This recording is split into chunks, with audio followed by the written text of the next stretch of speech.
राम नाम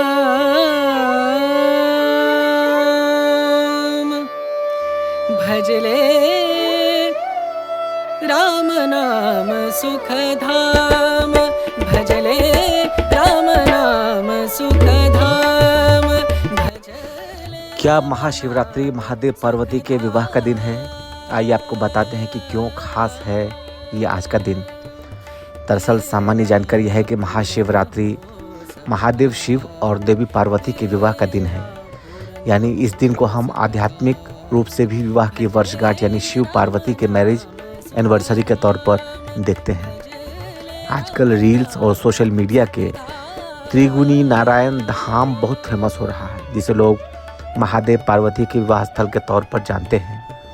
married couples बड़ी तादाद में वहां पहुंचते हैं और शादी रचाते हैं। लेकिन क्या शिवरात्रि का अर्थ सिर्फ इतना ही है?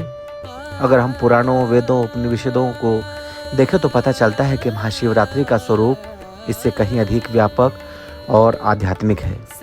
जब शिव के उद्गम की बात आती है तो स्कंद पुराण में वर्णन मिलता है कि सृष्टि की शुरुआत में एक अनंत प्रकाश स्तंभ प्रकट हुआ। उस दिव्य ज्योति को न तो शुरुआत का पता था न ही अंत का। खुद भगवान विष्णु और ब्रह्मा भी उसका छोर नहीं खोज पा सके। आखिरकार उनकी प्रार्थना पर भगवान शिव उस अनंत ज्योति से साकार रूप में प्रकट हुए।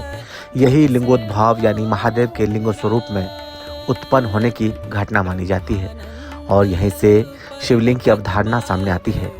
शिवलिंग किसी मूर्ति का रूप नहीं बल्कि उस अनंत निराकार अविनाशी चेतना का प्रतीक है जिसका कोई आरंभ या फिर अंत नहीं है। सनातन दर्शन का अद्वैत सिद्धांत अहम ब्रह्मास्मि हमें बताता है कि आत्मा और ब्रह्म अलग नहीं है। यही भाव शिवोम में भी झलकता है, अर्थात मैं ही शिव हूँ। ये दोनों कथन अलग दिखाई देते हैं पर भाव एक ही है। जो कुछ इस सृष्टि में दिख रहा है और जो अदृश्य है वह सब उसी परम चेतना का विस्तार है। ऋग्वेद का वाक्य एकं सत विप्रा बहुधा विदंती इसी सत्य की पुष्टि करता है कि सत्य एक है, ज्ञानी उसे अनेक नाम से पुकारते हैं। आगे छांदोग्य उपनिषद में एको हम बहुश्याम कहा गया। मैं एक हूँ, अनेक होना चाहता हूँ। यही सृष्टि का विस्तार है, यही शिव का विराट स्वरूप है, यही महाशिवरात्रि का पर्व भी है। यानी महाशिवरात्रि का दिन शिव विवाह का दिन नहीं बल्कि अध्यात्म के जागरण की रात है। खुद को हील करने की, आत्मा की आवाज़ सुनने की और खुद के भीतर शिव को पहचानने की रात है। इसलिए महाशिवरात्रि केवल विवाह का पर्व नहीं, यह वह पवित्र रात्रि मानी जाती है जो फाल्गुन कृषि चतुर्दश को शिव निराकार ज्योतिर्लिंग के रूप में प्रकट हुए। यह अज्ञान के अंधकार पर ज्ञान की रोशनी का उत्सव है। कुछ शास्त्रों के अनुसार भी देखें तो यह तिथि शिव विवाह की नहीं है। शिव पुराण ही बताता है कि फाल्गुन कृष्ण चतुर्दशी को भगवान सदाशिव अपने अनादि अनंत शिवलिंग स्वरूप में प्रकट हुए थे। इसी कारण यह रात्रि महाशिवरात्रि कहलाती है।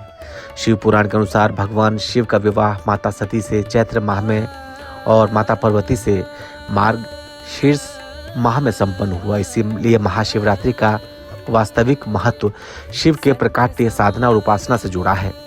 शिव शक्ति का मिलन शिव चेतना है, शिव ऊर्जा है। दोनों का मिलन सृष्टि के संतुलन और समरसता का प्रतीक है। तांडव का रहस्य मानता यह है कि इसी रात शिव ने सृजन, पालन और संहार के तांडव का दिव्य नृत्य किया जो जीवन के चक्र को दर्शाता है। आध्यात्मिक जागरण इस रात जागरण और ध्यान का विशेष महत्व है। योग परंपरा मानती है कि इस समय ब्रह्मांडी ऊर्जा का प्रवाह साधना के लिए अनुकूल होता है। नीलकंठ की करुणा समुद्र मंथन के दौरान जब हलाहल विष निकला तब शिव ने उसे ग्रहण कर सृष्टि की रक्षा की, इसीलिए वे नीलकंठ कहलाए। यह त्याग और करुणा का सर्वोच्च प्रतीक है। हालांकि यह घटना सावन की शिवरात्रि के लिए कही जाती है। इसी तरह महाशिवरात्रि केवल एक दैवी विवाह की स्मृति नहीं बल्कि अनंत चेतना के प्रकट्य ज्ञान की जागृति, ऊर्जा के संतुलन और त्याग के आदर्श का पर्व है।